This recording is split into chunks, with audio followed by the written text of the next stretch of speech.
Dans l'assemblée des saints, assoiffé je me tiens, que ton onction descende sur moi.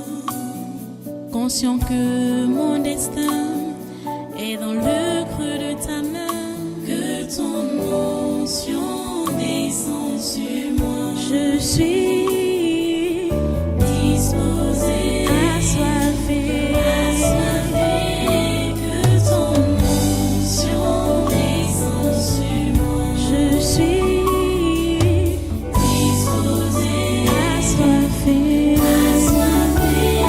que ton onction descende sur moi.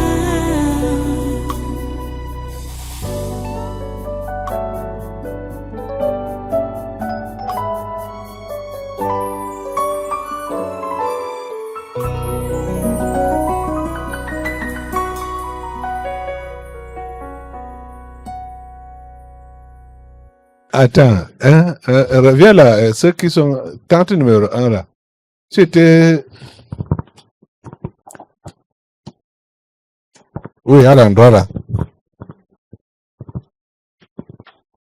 Voilà. La mère là et ses enfants.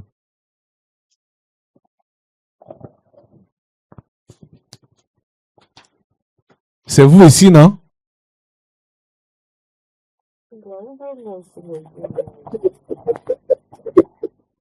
Si c'est vous, vous levez la main. Levez juste la main. Voilà. Oh, je vous ai repéré. Ok, asseyez-vous. Et écoutez bien maintenant. Asseyez-vous. Vous suivez ce qui se passe là? Vous êtes venu ici pour vos problèmes personnels. Et c'est comme ça que plusieurs viennent, presque la majorité qui est là. Tout le monde est venu pour ses problèmes personnels.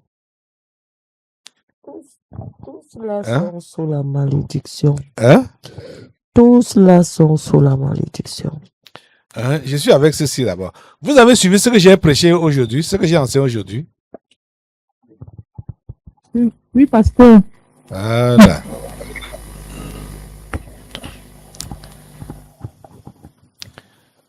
Vous avez compris quoi? Le jeune homme riche là, quand on lui a donné les conditions pour être parfait, donc pour avoir un parfait amour pour Dieu et pour le prochain, qu'est-ce qu'il a fait? Quelle a été sa réaction? Il s'est décliné. Il était inquiet parce qu'il avait beaucoup de biens et il ne voulait pas laisser. Voilà. Voilà donc quelqu'un qui avait misé sur la richesse. Son rêve le plus absolu était d'être un homme riche, qui est à l'aise, qui ne souffre de rien, qui ne manque de rien. C'était là son ambition. Et il avait atteint son ambition. Il a atteint ça. Vous voyez?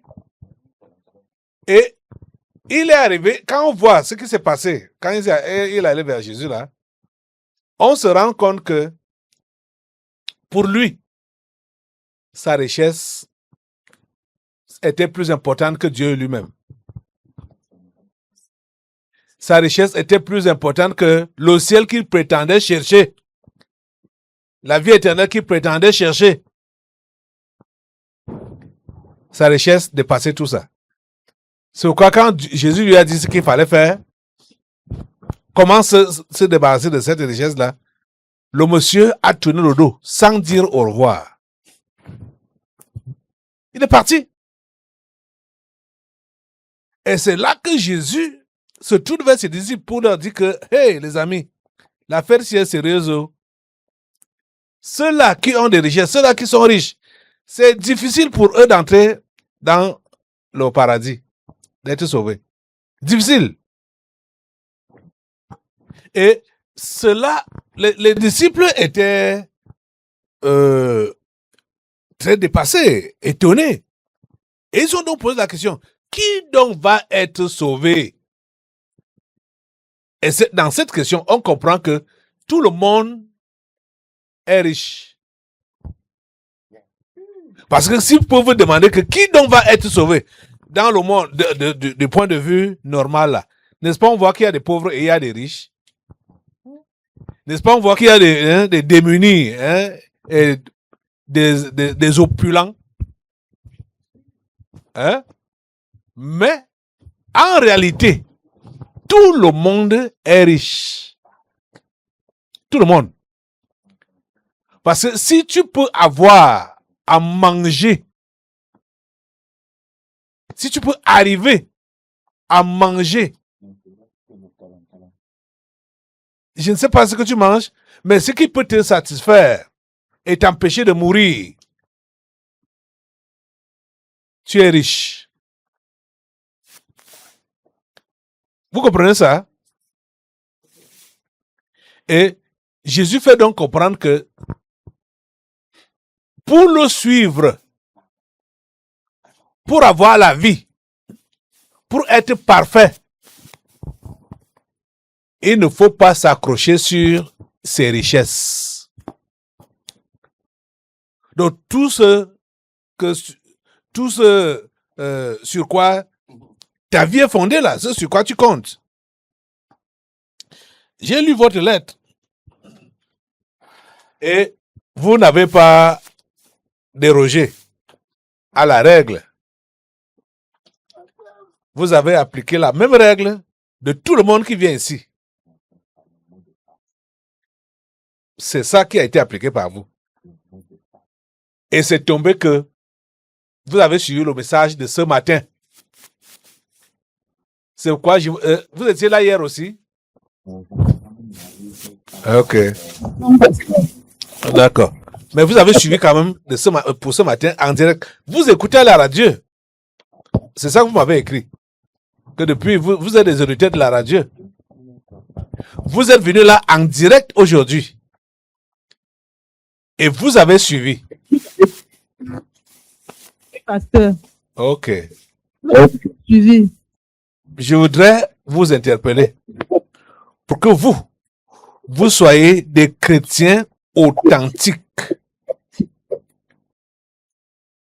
Le genre qui ne vient pas vers Dieu à cause de ce que Dieu peut lui donner.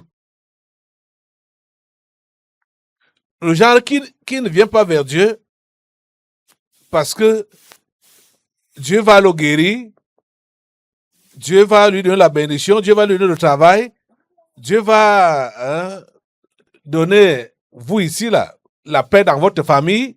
C'est ça que vous avez demandé, l'entente, l'harmonie. Mais, parce que vous voulez être parfait, donc avoir la vie. Et pour être parfait, il faut avoir un cœur d'amour. Et le cœur d'amour, là, l'amour pour Dieu et l'amour pour le prochain, hein, ce cœur d'amour-là ne peut pas s'obtenir si on est accroché à ces richesses, donc à ces choses. Parce qu'en fait, votre demande qui est stipulée ici, là, suppose que les solutions que vous voulez là font partie de vos richesses. Les solutions que vous voulez là, ça fait partie de vos richesses. Ce n'est pas sur ça que vous devez vous accrocher. Vous devez vous devez venir à Dieu pour entendre son conseil et l'appliquer. Il veut que vous soyez parfait, et que vous ayez la vie. Et pour être parfait et avoir la vie, sa vie à lui, débarrassez-vous de vos richesses personnelles. C'est-à-dire, débarrassez-vous d'abord de vos préoccupations. Vos préoccupations personnelles. J'ai parlé ce matin, j'ai dit les disciples, les 12, mais je veux dire les 11. Pierre et les 10 autres. Ils sont venus à Jésus parce que Jésus les a appelés. Ils ont tout abandonné spontanément. Quand vous allez lire leur histoire, lisez leur histoire, lisez l'évangile de Matthieu qu'on a lu aujourd'hui là. Vous voyez au début là comment Jésus appelait les uns et les autres. C'était spontané. Dès qu'il appelle celui-là, même étant dans son activité, Pierre par exemple était pêcheur. Jésus l'a appelé au bord de la mer. Il a abandonné ses instruments de pêche et son bateau, son tout. Et il a suivi Jésus. Matthieu était un fonctionnaire. Il travaillait au ministère des Finances. Quand Jésus l'a appelé, il a abandonné son poste et s'est levé et l'a suivi directement. Donc, ce que Pierre a dit là, que voici nous autres, nous avons tout quitté. Qu'est-ce qui va nous arriver? Quelle sera notre récompense? Regardez qu'il partait demander ça. Je crois que ça devait être déjà dans les 3 ans après. Hein? Il cheminait avec Jésus depuis 3 ans.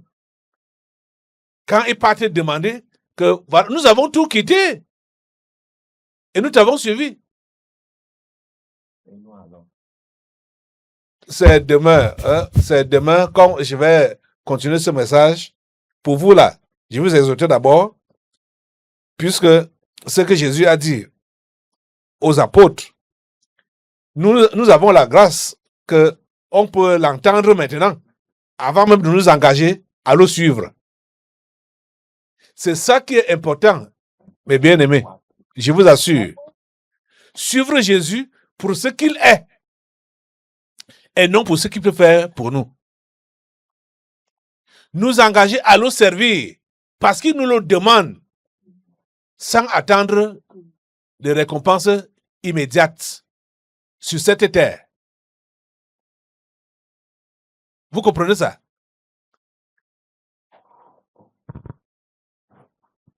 Donne-lui le micro. Alléluia. Amen. Mon principal sujet de prière, ce n'est pas pour les richesses de la terre.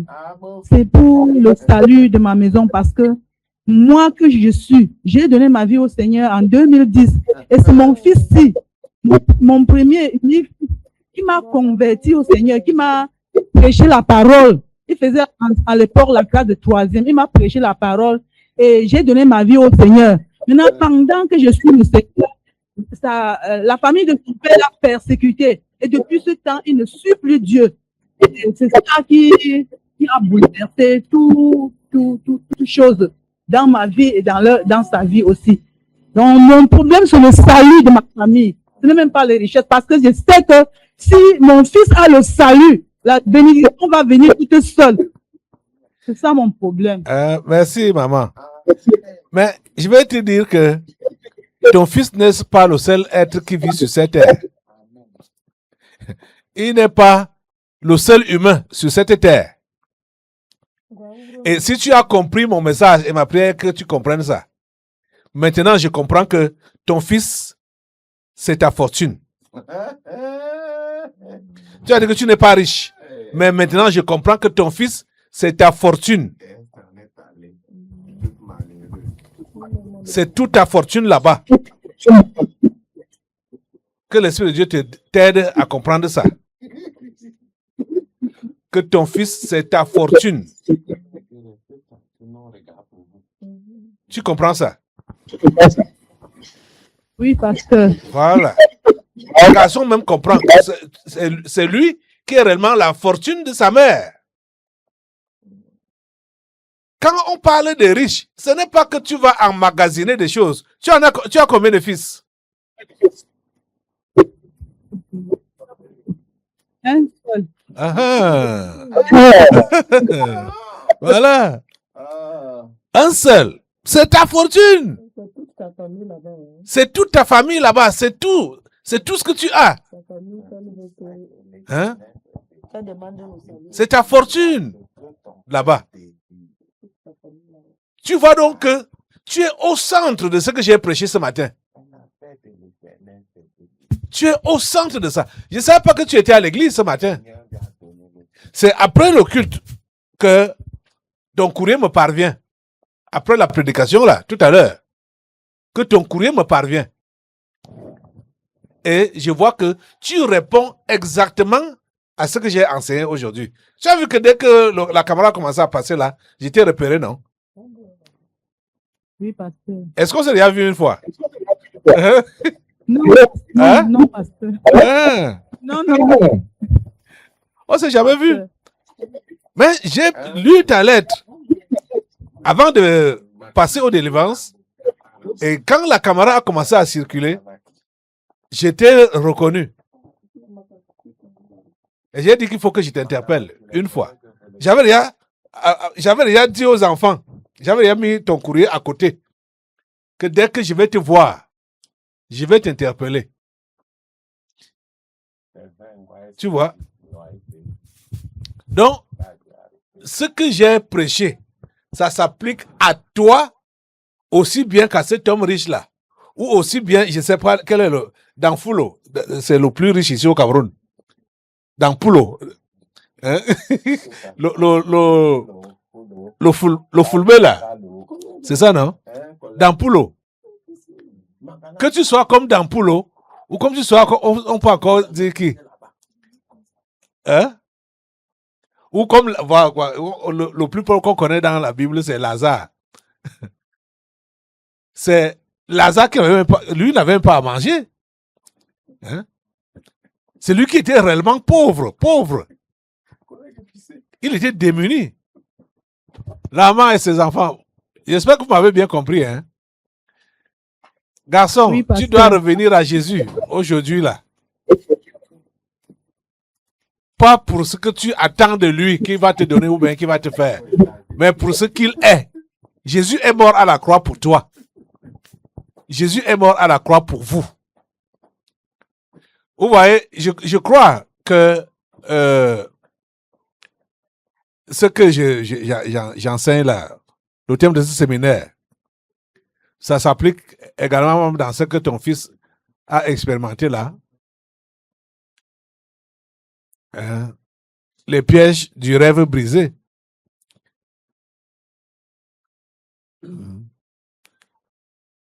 Quand ça te rattrape, quand tu tombes dans ce piège-là, tu n'évolues plus dans la foi.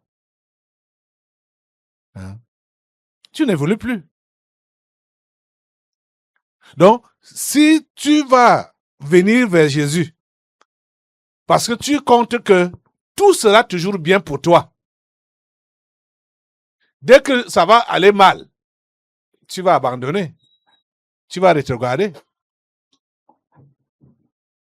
Quand tu viens à Jésus, tu crois que bon, les gens vont te comprendre, les gens vont t'écouter. Moi, quand j'avais cru, comme je savais que j'étais un délinquant, j'étais sûr, ça c'était mon opinion personnelle, hein, mon rêve. J'étais sûr que tout mon entourage allait se convertir. En voyant que moi-même, je me suis converti. Mais c'était une grave erreur. Parce que quand je reviens, parce que c'était pendant les grandes vacances, mais quand je reviens et j'annonce mon nouveau mon nouveau visage, ma nouvelle nature, l'opposition que j'ai rencontrée, j'étais dépassé. Que moi qui étais leader de ces gens-là, je suis devenu une moquerie. Je ne comprenais rien. Je dis, mais comment est-ce que ces gens ne peuvent pas comprendre que j'ai changé et que ce que je suis devenu, c'est ça qui est bon pour eux? Si j'avais misé tellement sur la conversion de ces gens-là, j'allais aussi me refroidir et abandonner. Parce que mon rêve avait été brisé. Que je voulais convertir mon entourage par ma conversion et ça n'a pas réussi. Vous comprenez un peu? On vient à Jésus pour ce qu'il est pour nous, notre Sauveur. Et pour ce qu'il est le Dieu d'éternité, le Dieu des esprits de toute chair. C'est pour cela qu'on vient à lui. Il est souverain et il fait les choses comme il veut. On ne lui impose pas. Et quand on avance avec lui, il faut être patient. Il faut être patient. Tu pries, tu demandes. Qui donne ou qui ne donne pas, tu continues avec lui. Sans te décourager, sans dire que mais depuis que je t'ai pris là, c'est même comment non? Hein? Fais quelque chose. Regarde, tu as fait à tel, tu as fait à tel autre, tu as fait à tel, mais moi, depuis que j'ai pris là, tu ne me fais rien, tu ne m'écoutes pas. C'est pas comme ça que le chrétien doit se comporter devant Dieu. Il faut être patient. Il faut savoir supporter. Vous comprenez ça? Ignore. Je ne sais pas, peut-être c'est depuis que vous êtes ici ce matin que vous avez vu. Que vous avez vu les délivrances prophétiques en direct comme ça là. Vous suivez souvent ça à la radio. C'est ça, non? Souvent qu'à la radio. Voilà. Oui, maintenant la radio est différente du direct, hein? Du direct comme ça là. Mais je ne sais pas si vous avez écouté, parce que quand on est dans l'ambiance comme ça là, moi-même étant avec eux, comme on est là, je n'entends pas bien tout ce qu'ils disent. C'est quand moi-même j'écoute aussi à la radio que je suis très bien ce qu'ils sont en train de dire. Donc, ouais. Maintenant, ce qui a commencé à être dit,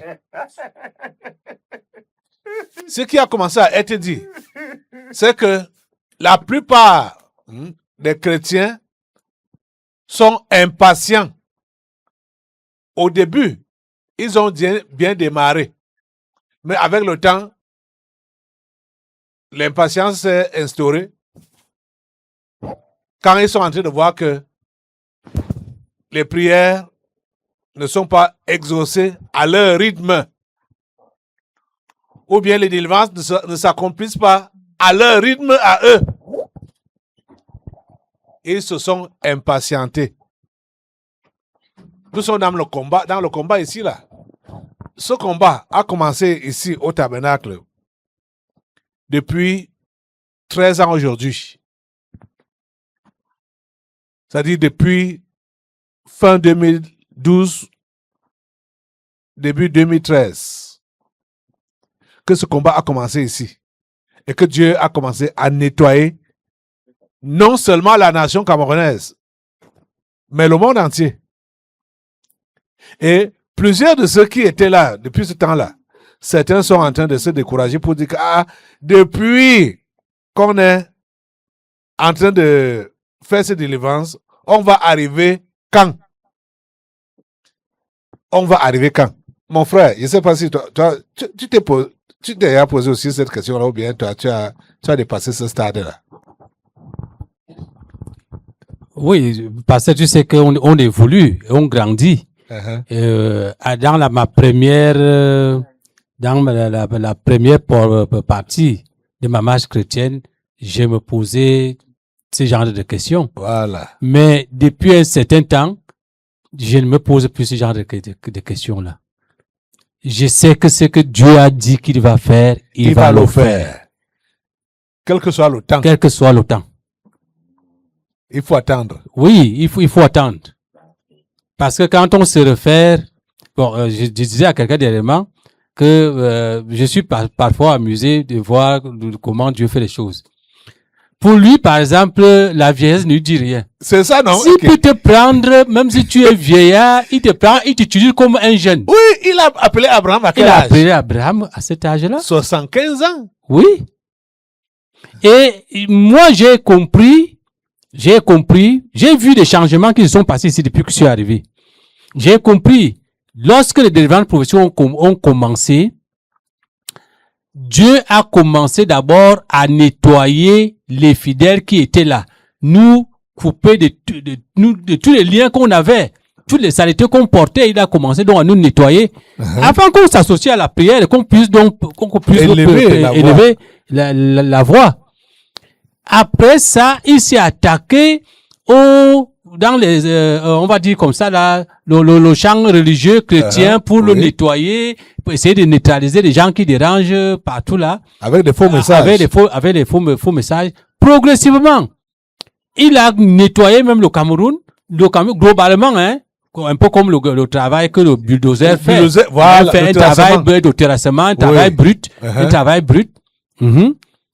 Et avant de passer maintenant au gouvernement. Donc maintenant, le travail est un peu plus ciblé. C'est ça. Et puis donc, au fur et à mesure que le travail est ciblé, moi je comprends que le bout du tunnel est proche. C'est ça. Dans la délivrance du Cameroun. Le bout du tunnel est proche. Le bout du tunnel est proche. Je me rappelle un jour, et je crois que c'était quand je suis monté à l'estrade un dimanche, et j'ai dit, aujourd'hui, c'est l'assaut final. C'est l'assaut final, oui. Ça fait beaucoup d'années. Beaucoup d'années. Aujourd'hui. Beaucoup d'années. Et ce jour-là était chaud. À la fin, avec tous les débats qui ont eu lieu et le message qui est passé, à la fin, une sœur s'est approchée de moi pour me dire, maintenant là, on va encore faire quoi? Comme il y a eu l'assaut final. Donc, en fait, l'assaut final, c'est la conclusion de tout. Tout est fini. J'ai souri. Alors qu'on n'avait pas encore commencé. Okay. J'ai souri. C'est un peu ça. Je lui ai dit, ma sœur, il y a encore beaucoup à faire. Beaucoup à faire, oui. Donc, quand on suit l'évolution même des enseignements, actuellement, l'Esprit de Dieu est orienté sur nous-mêmes. Nous qui faisons partie de son équipe. C'est avec nous qu'il veut travailler. Et il veut qu'on soit ce qu'il désire. Il veut qu'on soit des chrétiens authentiques tels que quand nous élevons la prière, que la chose se passe automatiquement comme on a demandé. Rappelle-toi que je crois c'était vers la fin de l'année dernière ou en milieu de l'année dernière, j'ai témoigné ici que Dieu m'a montré dans un songe que tout était jaune. Les bananiers portaient des régimes, tout était jaune. Mais donc, il y avait encore personne pour couper, pour récolter. Récolter, oui. Parce que quand les bananiers mûrissent, les feuilles jaunissent. Les feuilles jaunissent, et ainsi de suite. Il n'y avait pas encore de... Donc, quand je veux courir pour sortir au village, dire aux gens que, mais, en brousse là, tout se gâte, allons-y récolter, je me réveille. Et donc, j'ai compris que, en ce qui concerne Dieu, tout est prêt. Oui. C'est nous qui n'étions pas encore prêts les moissonneurs pour commencer la récolte. C'est ça. Et c'est pour ça que les enseignements sont orientés sur nous. Oui. Sur nous. Puisque je vous l'ai dit ici que je ne sais plus depuis quel mois, quand je lui demandais que qu'est-ce que je vais encore enseigner à ces gens, il m'a dit, va au commencement. C'est ça. Au commencement de la chrétienté. De la chrétienté, c'est ça. Parce que beaucoup de bases n'ont pas été bien fixées. C'est ça, en effet. C'est ça, en effet. Donc, mais ma chère sœur, là, avec ses enfants, vous avez le privilège d'avoir une bonne base pour avancer avec Jésus. Comprenez? Elle a cru à cause du fils. Ok. C'est maintenant qu'il doit commencer à marcher, à courir. La maman là. Le fils. Voilà. Le fils. Tu comprends, non? Voilà. Parce que ce qu'elle vient de raconter, là, nous on comprend que, tu vois, elle-même n'avait même pas encore démarré. Elle faisait que dans la religion. Et son fils, même chose dans la religion. Maintenant, si c'est l'heure où ils Il faut doivent se lever, démarrer effectivement. courir vers le but. Oui, il a dit que la messe est venue là comme un témoignage vivant. Puisque l'homme riche dans la Bible, il n'y avait rien à lui reprocher. Hein. Il n'y avait rien à lui reprocher. Comme la maman même se sent irréprochable. C'est comme ça que le jeune homme là était. Parce que quand Jésus lui a dit de mettre en pratique les 10 commandements, il a dit qu'il fait ça depuis sa jeunesse. Et Jésus n'a pas dit que tu mens. Parce que c'était vrai. Mais, ce garçon n'avait pas encore démarré avec la vraie foi. Parce que quand on lui a donné donc la condition qu'il fallait pour être donc parfait, ça l'a dépassé. Ça l'a dépassé. Donc on comprend qu'il faisait dans la religion seulement. Mais du point de vue naturel, il était admirable. Il était appréciable. Ok. On va finir sur toi, la mère. On peut poser la question. Nous, on peut poser la question à la mère. Posez.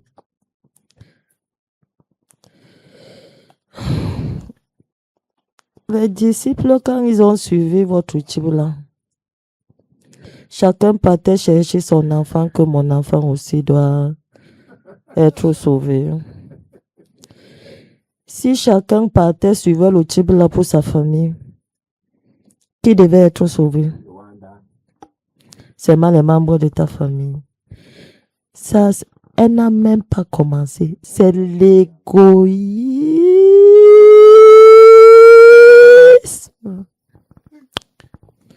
Donc toi, tu vas te lever. Quand tu poses tes genoux au sol, c'est pour dire sauve mon fils. Et elle dit sauve ma famille. Sa famille là se limite. Ça tourne autour de son fils. Sauve mon fils. Si mon fils est sauvé, son fils. Ah. Elle a cru à cause de son fils. Elle n'a pas cru en votre type, mais à cause de son fils. Si elle a cru ce que nous-mêmes aussi on a cru. Nous-mêmes on croit. C'est son fils qui l'a évangélisé, c'est ça qu'elle a dit. Mais bien sûr, quand elle venait donc, quand elle a écouté le message, ses prières, c'était encore quoi? Que le Père d'en haut sauve les brebis égarées dehors ou bien se concentrer sur le fait que son fils était persécuté. Vraiment, ne nous énerve pas. Vous, les humains, vous êtes bêtes. Vous avez bien compris les propos de l'avant là. Vous là. C'est même qui parle là? Que nous sommes les grosses ténèbres et la malédiction. Ah, ok. Voilà. D'accord. Oui. Donne-lui la parole. Oui, parce que moi, j'ai passé de la déclaration des démons. Parce que moi, je suis évangéliste et en même temps intercesseur. Je plaide la cause des non-croyants, la cause des païens. Donc, c'est mon ministère d'abord. Donc, je suis appelé, je sors au moins 2 fois par semaine pour évangéliser. Parce que j'ai le souci que les gens donnent leur vie au Seigneur. Bon, moi, je ne sais pas. Mon problème, c'était que mon fils ne marche pas comme Dieu veut. C'est ça mon problème. Il ne marche pas comme Dieu veut. Mon fils ne marche pas comme Dieu et c'est ça mon objectif. Oui. Mon sujet de prière. Je te comprends. Très bien même. Mais je suis en train de me rendre compte que tu représentes plusieurs modèles qu'on a vus dans la Bible. Tu te rappelles de ces 2 qui sont allés prier au temple? Tu es où là maintenant là? Tu es à l'église, non? Tu es à l'église, non? Tu es venu pour prier, non? Oui, pasteur. Ok. Tu te rappelles de ces 2 qui sont allés prier au temple? Il y avait un publicain et un pharisien, un publicain et un pharisien. Ce que tu viens de dire là, c'est la prière du pharisien. Exactement. Je suis évangéliste. Je sors 2-3 fois par semaine pour évangéliser. Je prie. Je fais. Or, le publicain a aussi allé. Déjà même, étant à l'église, le publicain n'a pas pu lever le visage. Il cogne son visage à terre pour dire, Dieu, sois apaisé envers moi parce que je suis un gros pécheur. Le pharisien, lui, se vantait de ses prouesses religieuses. Comment il jeûne, comment il prie, comment il donne. Quand Jésus a conclu, qu'est-ce qu'il a dit? Le pharisien est rentré avec ses péchés parce que il se voyait très pur, très saint et serviteur de Dieu comme toi, évangéliste. Mais le publicain qui savait que il ne méritait pas la grâce de Dieu, c'est lui qui est rentré avec le pardon de Dieu. Sois assez humble pour suivre le conseil qu'on donne ici depuis là. Sois assez humble. C'est là que je vais arrêter avec toi. Assois-toi. Sois assez humble pour appliquer les conseils qu'on t'a donnés. Sois assez humble. Ok. Peut-être c'est quand elle va écouter la radio qu'elle comprendra encore bien. Ton nom même c'est qui? C'est encore qui là? Ngwane? Ngune. Hein? Ngune Marie. Ngune Marie. Ok. Ngune Marie. Non, tu as compris. Sois assez humble. Je sais quand tu vas réécouter. Ce soir, on va rediffuser ça. Hein? Attends. Oui, parce que j'ai suivi. Le culte ici et ton interprétation. Demain, à 18h, tu vas réécouter ça. Demain, à 18h, dimanche, ça va repasser. Donc, je sais, tu es sur le coup. Tu ne peux pas tout comprendre maintenant là. Mais quand tu vas réécouter à la radio, tu comprendras mieux. Tu as dit que tu es fidèle au district, non? Tu habites quel quartier? C'est où, David? Au quartier Damas. J'ai dit que demain soir, sois à l'écoute à partir de 18h pour écouter ce culte et ton interpellation particulièrement. Tous les conseils que le pasteur t'a donnés. Hein? Doucement. N'écoute pas les commentaires. Parce qu'il y a certaines choses que même les esprits n'ont pas bien compris. Écoute le conseil que le pasteur te donne. Et avec les exemples bibliques qu'il a soulevés. Réécoute ça demain attentivement. D'accord? Ok. D'accord, assois-toi. Et j'aimerais que tu finisses le séminaire si demain avec ta famille là. Demain à 7h, on est ici pour clôturer le séminaire de ce mois. Dans l'assemblée des saints, assoiffé je me tiens, que ton onction descende sur moi. Conscient que mon destin est dans le